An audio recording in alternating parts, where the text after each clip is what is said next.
Pues buenos días de nuevo a todos, hermanos. Es un gusto, a pesar del tiempo que pueda hacer, del frío, de la lluvia, poder juntarnos para adorar a Dios, para recordar el sacrificio y para abrir su palabra.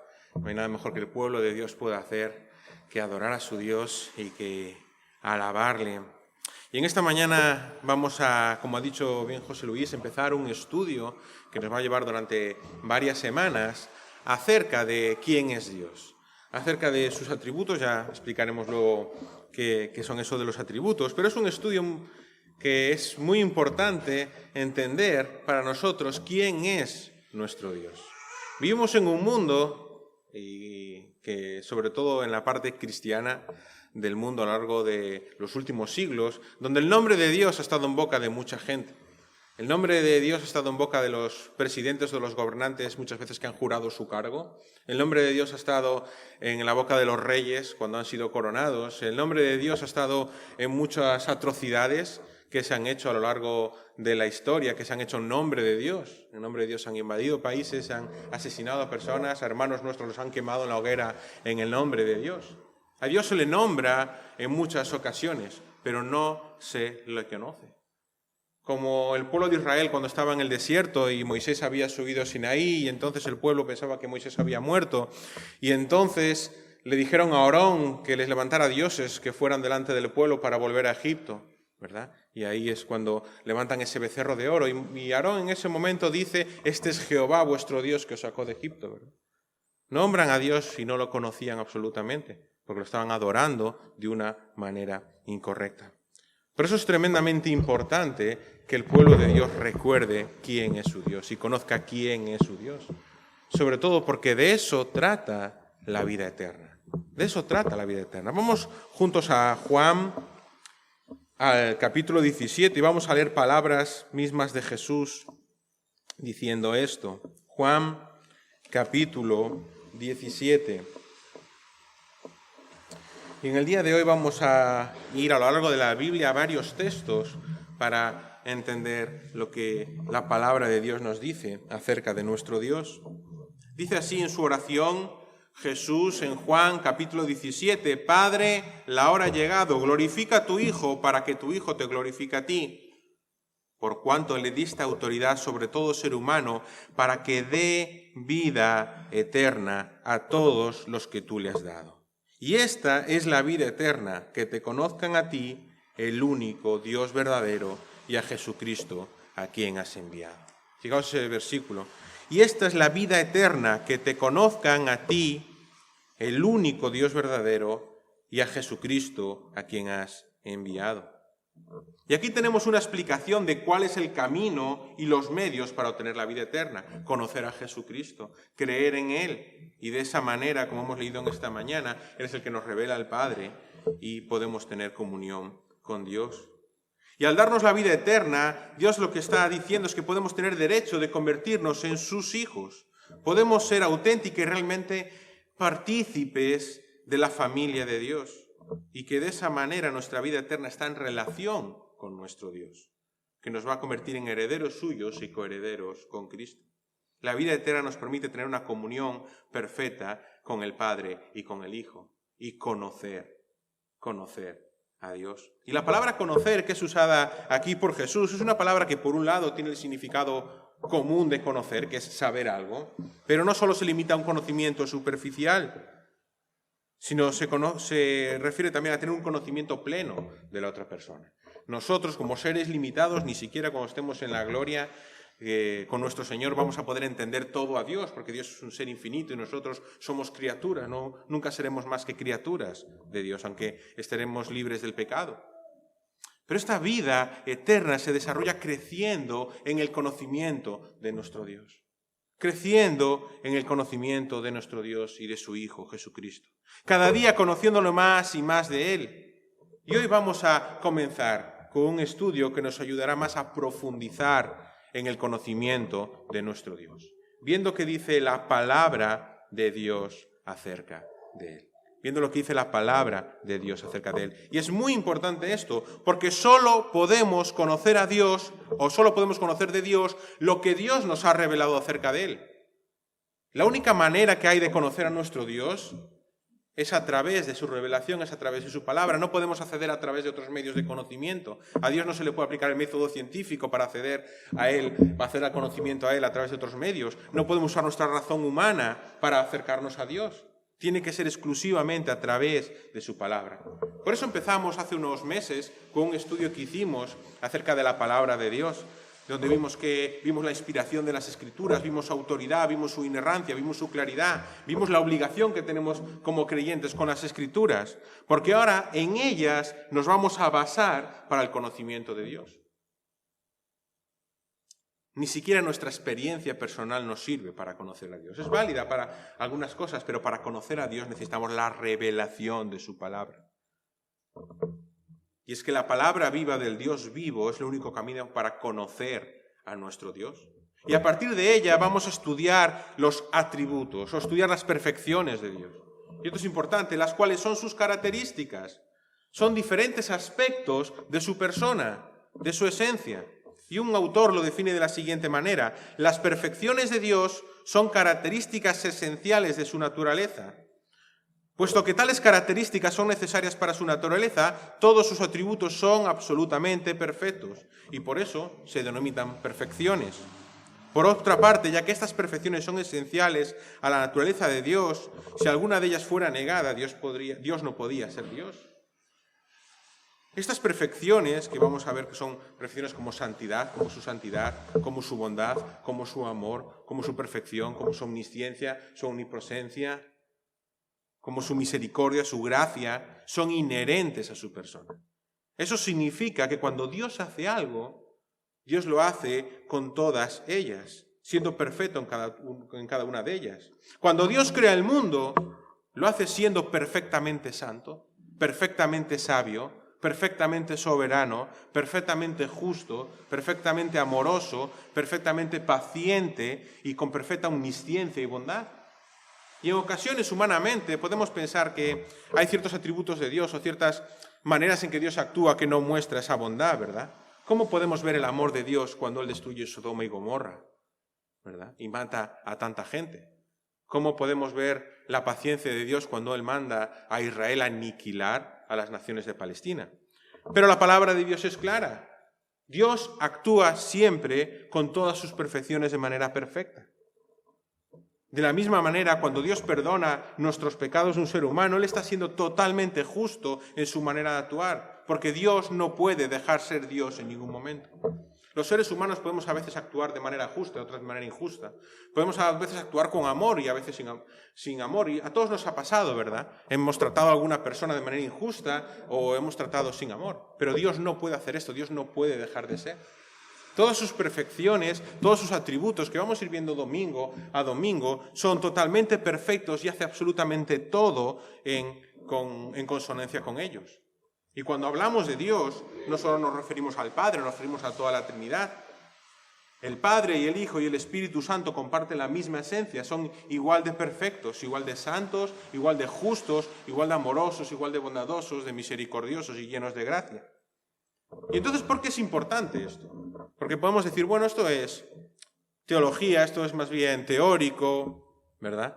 Pero ¿por qué es importante como pueblo de Dios que conozcamos a Dios? Para empezar, porque si tú eres hijo de Dios, si tú dices que eres cristiano, si dices que este sacrificio de Cristo ha limpiado tus pecados y dices que eres hijo de Dios, tú tienes una relación íntima con Dios. Él es tu Padre. Y tienes la tarea de conocerlo, al único Dios verdadero, porque es la esencia de la vida eterna que te ha dado. Vas a pasar toda la eternidad delante de tu Padre, que está en los cielos. Así que primero porque es tu deber conocer a Dios. Lo segundo es porque crecer en el conocimiento de quién es Dios te va a ayudar en los momentos de prueba. Crecer en el conocimiento de quién es nuestro Dios nos va a ayudar en los momentos de prueba. Cuando la tormenta de las pruebas venga, quizás una enfermedad, quizás un problema laboral, quizás la pérdida de un familiar, quizás estás deseando algo que es legítimo y que es bueno, pero Dios no te lo está dando. ¿Cuánta paz trae a nuestra vida saber que tenemos un Dios que nunca falla y que es perfecto en todas las cosas que hace? ¿Cuánta paz trae saber que en nuestra vida tenemos un Dios que es perfectamente soberano y perfectamente sabio en todo lo que hace? Cuando los enemigos ataquen tu vida o la vida de la iglesia, qué maravilla es descansar en un Dios que es perfectamente omnipotente, perfectamente justo en todo lo que hace. Cuando el enemigo te ataque acusándote de tu pecado, cuán maravilloso es descansar en un Dios que es perfectamente misericordioso en todo lo que hace, perfectamente santo y que no cambia nunca. Conocer más a nuestro Dios nos permite vivir una vida más afianzada en la roca inconmovible. En la roca inconmovible. En tercer lugar, porque es importante conocer a nuestro Dios o estudiar acerca de nuestro Dios, para que Él se lleve toda la gloria por su persona. Toda la gloria para su persona. Para que le exaltemos a nuestro Dios y le damos la honra debida a su nombre por quien Él es. Hay mucha gente en el mundo en el que vivimos que adora a Dios sin conocerlo. Adora a Dios sin saber quién es, porque básicamente ni siquiera son verdaderos creyentes. Y cantan, y hacen obras, y hacen procesiones, y hacen sacrificios, y hacen ofrendas en el nombre de Dios a un Dios que ni siquiera conocen. Y así de esa manera no se puede agradar a Dios. La única manera que hay de agradar a Dios es aquellas personas que han sido regeneradas a través del Espíritu Santo. Por eso en la mañana de hoy vamos a ver la primera de estas perfecciones. Vamos a ir viendo 2 cada domingo. En el día de hoy, como estaba la introducción, tampoco quería ser excesivamente largo, pero hoy vamos a ver la santidad de Dios. Hoy vamos a ver que nuestro Dios es un Dios santo. Nuestro Dios es un Dios santo. Nosotros estamos muy acostumbrados a que Dios sea santo, porque vivimos en una cultura cristiana, pero esto era algo chocante en el siglo I, donde los dioses eran los dioses griegos y romanos, que si alguno de los que está aquí estudió en el instituto o leyó algo acerca de ellos, eran de todo menos santos, ¿verdad? Eran dioses que tenían divinidad, pero tenían las mismas pasiones que los seres humanos. En cambio, nuestro Dios no es así. Nuestro Dios es un Dios santo. Vamos a ir a distintos textos de la palabra. Vamos a Primera de Pedro y el capítulo 1. Vamos a leer ahí, porque me gustaría en esta mañana que podamos definir qué significa que Dios es santo, que a veces nos es complicado, ¿verdad? Cierto tipo de palabras, sacar una definición concreta de lo que es. Primera de Pedro, capítulo 1 y desde el versículo 13, Primera Pedro 1:13. Es Pedro exhortando a los receptores de la carta, le dice así: por tanto, ceñid vuestro entendimiento para la acción, ser sobrios en espíritu, poned vuestra esperanza completamente en la gracia que os traerá en la revelación de Jesucristo. Como hijos obedientes, no os conforméis a los deseos que antes teníais en vuestra ignorancia, sino que así como aquel que os llamó es santo, así también sed vosotros santos en vuestra manera de vivir. Versículo 16, porque escrito está, sed santos, porque yo soy santo. Sed santos, porque yo soy santo. Esto es un llamado que está haciendo Pedro aquí, a que estas personas examinen su vida, cuiden su vida, porque tienen que ser santos. ¿Y cuál es el motivo de que tengan que ser santos? Que Dios es santo. Dios es santo. ¿Y qué significa ser santo? Bueno, aquí fijaos, Pedro pone escrito está porque está citando el Antiguo Testamento. Aquí Pedro está citando un texto que es Levítico, capítulo 11, versículo 44. Vamos ahora a Levítico 11, 44. Hemos visto que tenemos que ser santos y el motivo es que Dios es santo. La palabra de Dios define que Dios es santo. Y ahora vamos a ver qué significa santidad. ¿Qué significa que Dios es santo? Levítico, capítulo 11, y vamos a leer allí unos versículos.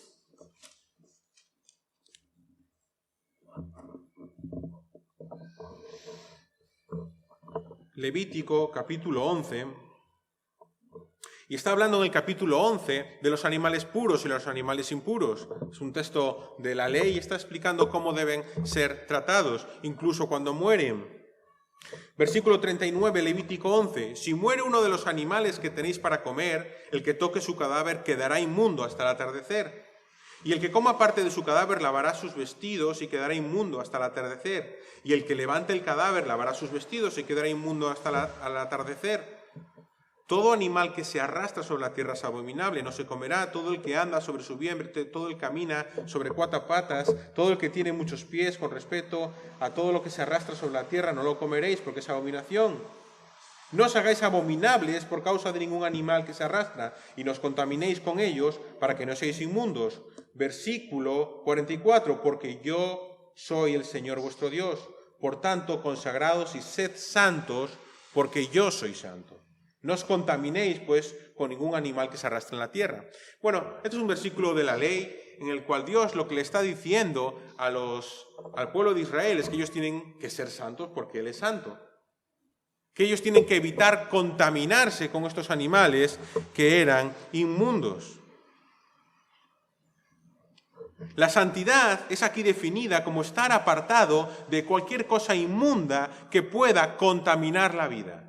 Cualquier cosa inmunda que pueda contaminar la vida. Evidentemente, Pedro, cuando cita Levítico, no se está refiriendo a los animales, porque el propio Pedro recibió de parte de Dios el mandato: lo que Dios ha purificado, tú no lo llames impuro.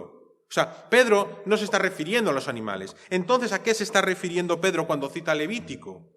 Pedro lo usa en relación con el pecado. El creyente debe apartarse de todo pecado, que es lo que contamina al hombre. ¿Qué es lo que contamina al hombre? Y el ejemplo supremo de esto para el creyente es Dios mismo, el cual es santo.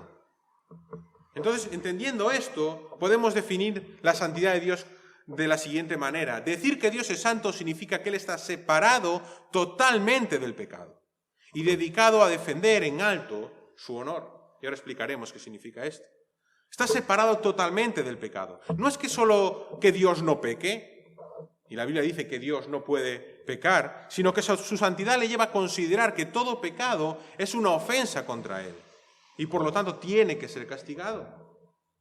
Cuando David peca con Betsabé y el profeta Natán va a confrontarlo cara a cara y le dice que lo que hizo está mal, en respuesta David se arrepiente y compone un salmo, el Salmo 51. Y en este Salmo 51, en el versículo 4, él dice: contra ti, refiriéndose a Dios, contra ti solo he pecado y he hecho lo malo delante de tus ojos, de manera que eres justo cuando hablas y sin reproche cuando juzgas. Fijaos, David no solo se había acostado con Betsabé, David no solo había provocado la muerte de Urías, no.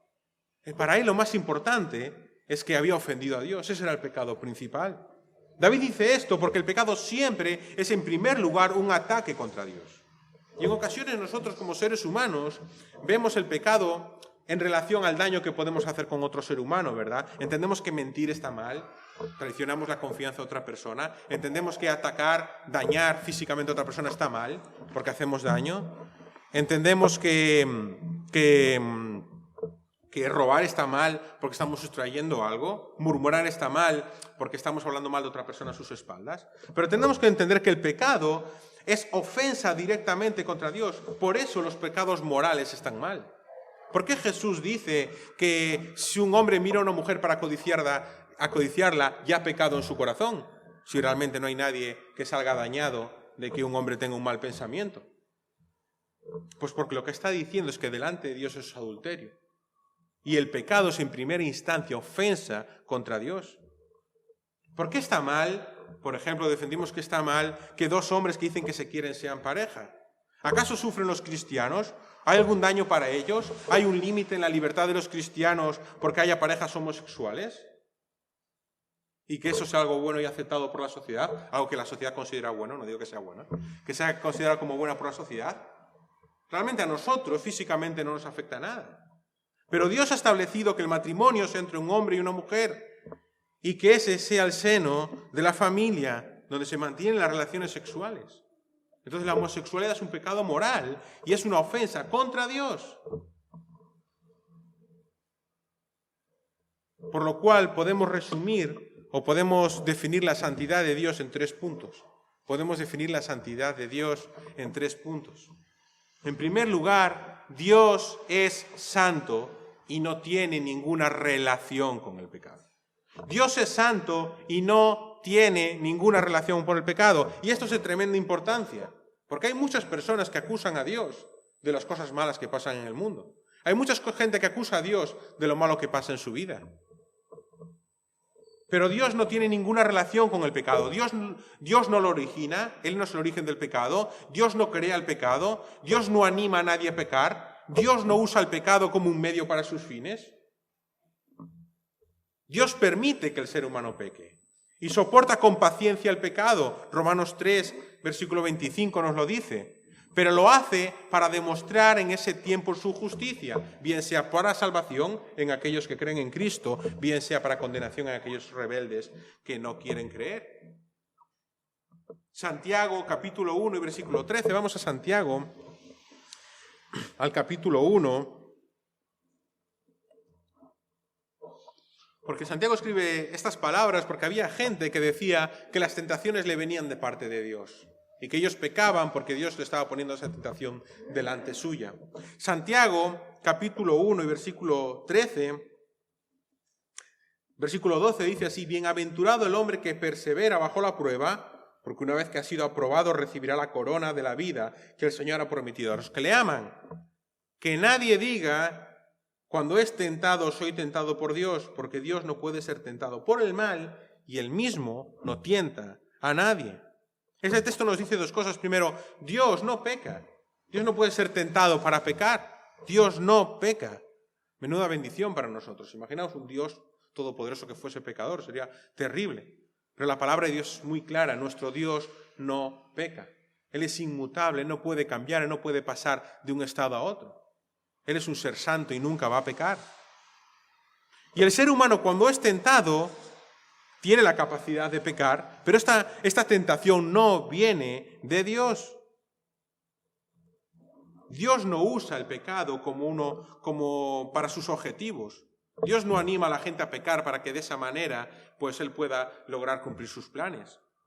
Bajo ningún concepto. Bajo ningún concepto. Santiago ha comenzado explicando en el versículo 12 que perseverar bajo la prueba recibirá como premio la corona de vida. Pero una vez explica esto, aclara que esas tentaciones no vienen de Dios. Dios no envía las tentaciones a la vida de los seres humanos para que con esas tentaciones pueda probarlos y así, cuando los superen, reciban la corona de vida. Esa no es la manera en que Dios actúa. Las tentaciones surgen de la naturaleza caída del ser humano. Y Dios permite que esto pase. No lo provoca, pero permite que esto pase. 1 Corintios capítulo 10 y versículo 13 dice lo siguiente: no os ha sobrevenido ninguna tentación, le está hablando a creyentes, que no sea común a los hombres. ¿Qué está diciendo? Que todas las tentaciones que tenemos en los seres humanos, los creyentes, son comunes a todos los seres humanos, porque forman parte de nuestra naturaleza caída. No os ha sobrevenido ninguna tentación que no sea común a los hombres, y fiel es Dios, que no permitirá que vosotros seáis tentados más allá de lo que podéis soportar, sino que con la tentación proveerá también la vía de escape, a fin de que podáis resistirla. Dios no provoca la tentación, pero Dios es fiel para, en mitad de la tentación, ayudarnos a poder superarla, a poder resistirla. Las tentaciones tienen su origen en nuestra naturaleza pecaminosa. Por eso, cuando estemos en gloria, cuando ya este cuerpo de carne que tenemos ya no esté con nosotros y tengamos un cuerpo nuevo en la presencia de Dios, la tentación no existirá jamás. No existirá jamás el pecado. Porque en la presencia de Dios no vamos a ser tentados, porque el tentador no estará y Dios no tienta a nadie. Nada de lo malo que pasa en el mundo tiene su origen en Dios. Y Dios no puede ser acusado de nada de lo malo que ocurre en el mundo. Hay quien le echa la culpa a Dios de lo que ocurre, pero a quien hay que echarle verdaderamente la culpa es al padre de mentira. Dios es santo y no tiene relación ninguna con el pecado, ninguna. Eso es lo primero que tenemos que entender. Lo segundo es que Dios es santo y no solo es que no tenga relación ninguna, es que Dios aborrece el pecado y lo castiga. Dios aborrece el pecado y lo castiga. Dios es santo y no es neutral con el pecado. No es que Dios diga, bueno, yo soy santo y estoy aquí rodeado de mi santidad y los seres humanos que hagan lo que quieran y que se revuelquen en su pecado, que a mí me da igual. No, Dios ve el pecado y le duele, le ofende y lo castiga. Vamos a Génesis, al capítulo 5, en un texto de los más conocidos de la Biblia, Génesis capítulo 5.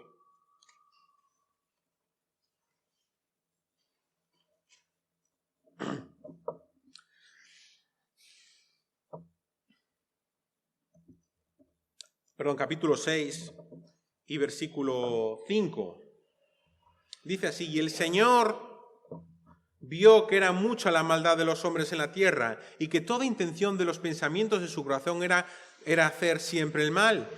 Y le pesó al Señor, la Reina Valera dice, se arrepintió el Señor de haber hecho al hombre en la tierra, y sintió tristeza en su corazón.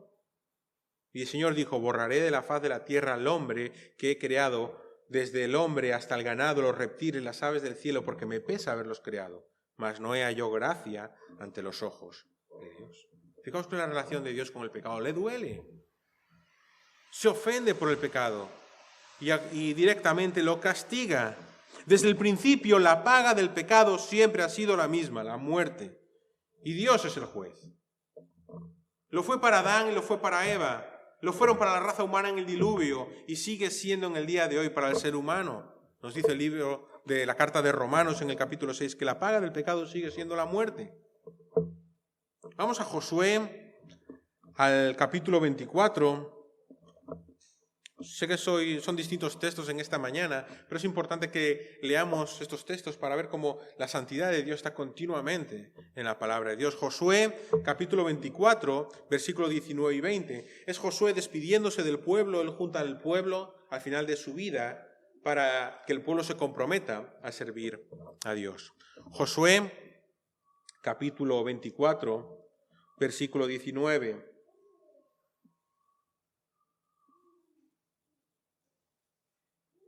Vamos a leer desde el versículo 16, Josué 24, 16. Y el pueblo respondió y dijo: lejos esté de nosotros abandonar al Señor para servir a otros dioses. Porque el Señor nuestro Dios es el que nos sacó a nosotros y a nuestros padres de la tierra de Egipto, de la casa de servidumbre, el que hizo estas grandes señales delante de nosotros y nos guardó por todo el camino en el que anduvimos y entre todos los pueblos por los cuales pasamos.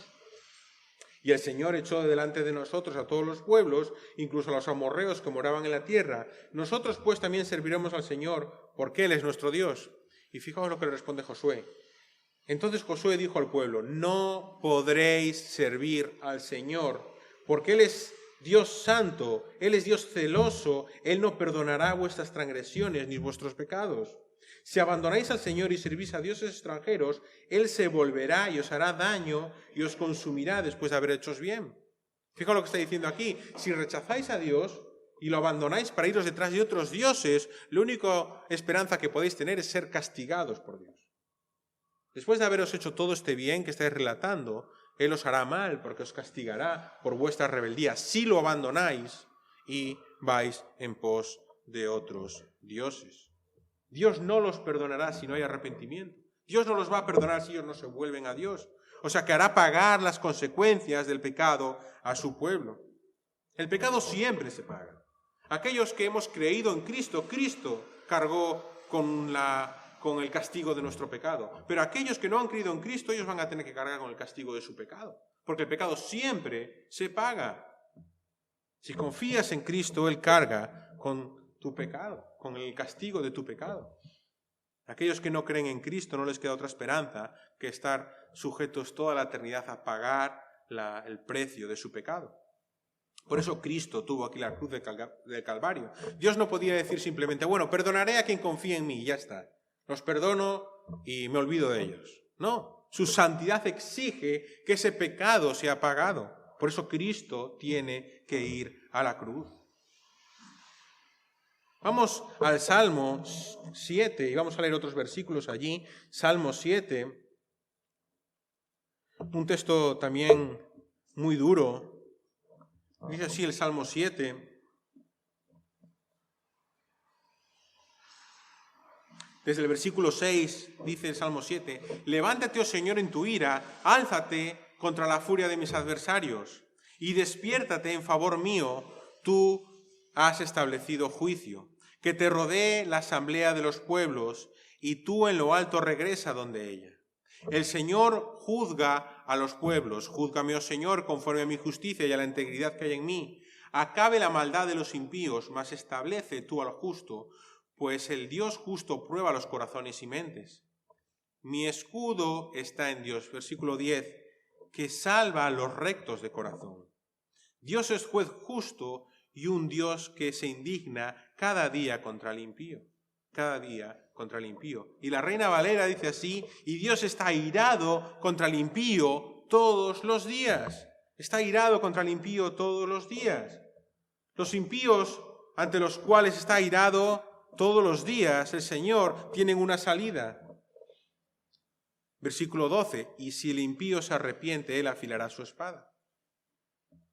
Y si el impío, no se arrepiente, él afilará su espada. Estos impíos pueden arrepentirse y ser perdonados, pero si no se arrepienten, Dios los juzgará porque Él no soporta el pecado. Nuestro Dios es un Dios santo y Él castiga el pecado. Así que hemos visto que Dios es un Dios santo, Él nos causa el pecado, Él no peca y Él está apartado totalmente del pecado, pero Dios es un Dios santo y también Él castiga el pecado. Lo último que vemos en esta mañana es que Dios es un Dios santo y exige santidad a sus criaturas. Dios es un Dios santo y exige santidad a sus criaturas. Dios no solo es santo, sino que exige la misma santidad a sus criaturas. Lo hemos visto al principio en ese texto de 1 Pedro, ¿verdad? Sed santos porque yo soy santo. Lo dijo en el Antiguo Testamento, en Levítico 11. Sed santos porque yo soy santo. El pueblo de Dios tiene que ser santo. Y la razón es que nuestro Dios es un Dios santo. Eso significa que la relación del pueblo de Dios con el pecado debe ser la misma que Dios con el pecado. Apartado totalmente del pecado, no usando el pecado para nada y airado con el pecado, no en el sentido de atacar el pecado, pero sí que el pecado sea algo que nos cause rechazo, ¿verdad? Que realmente la tentación es todo lo contrario, ¿verdad? Las tentaciones es el pecado intentando nuestro cuerpo caído, ¿verdad? Siendo atraído por el pecado. El pueblo de Dios debe amar la justicia de Dios y debe aborrecer el pecado. Vamos a Levítico, de nuevo al capítulo 10, y vamos a ver un texto en Levítico, un suceso que ocurrió en la vida del pueblo de Israel. Levítico capítulo 10.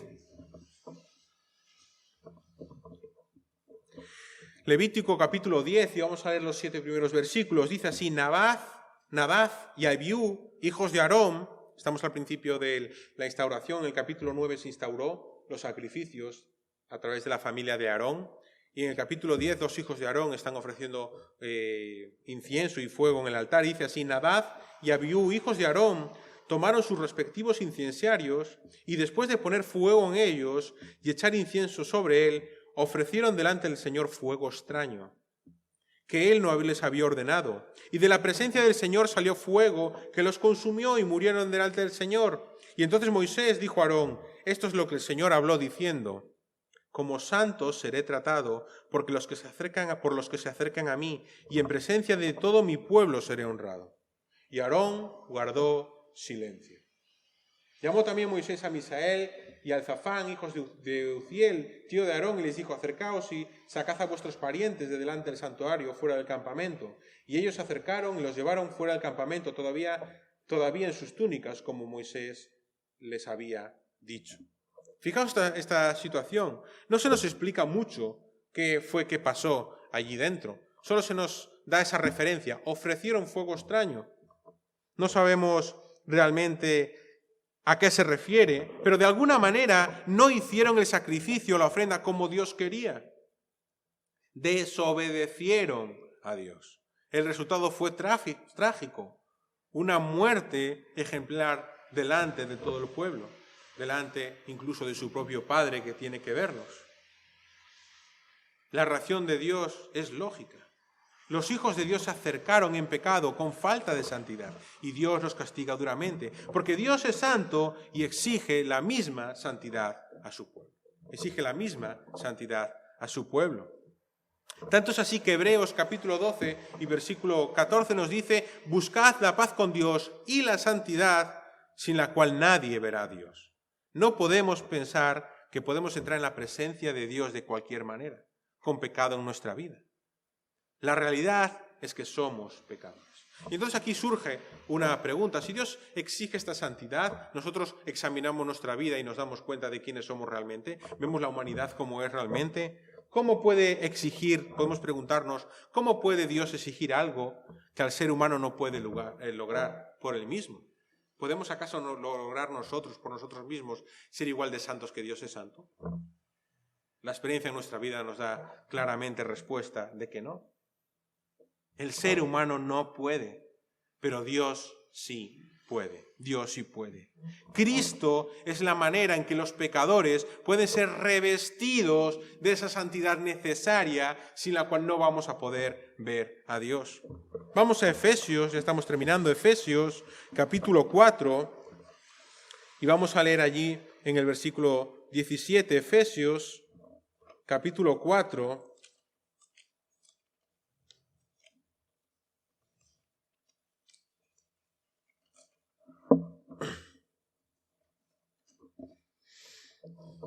Efesios capítulo 4, y vamos a leer desde el versículo 17.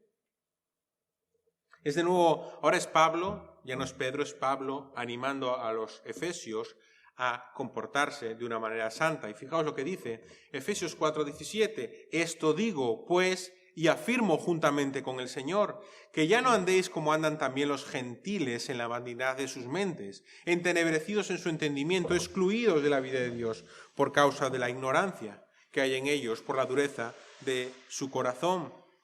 Y ellos, habiendo llegado a ser insensibles, se entregaron a la sensualidad para cometer con avidez toda clase de impurezas.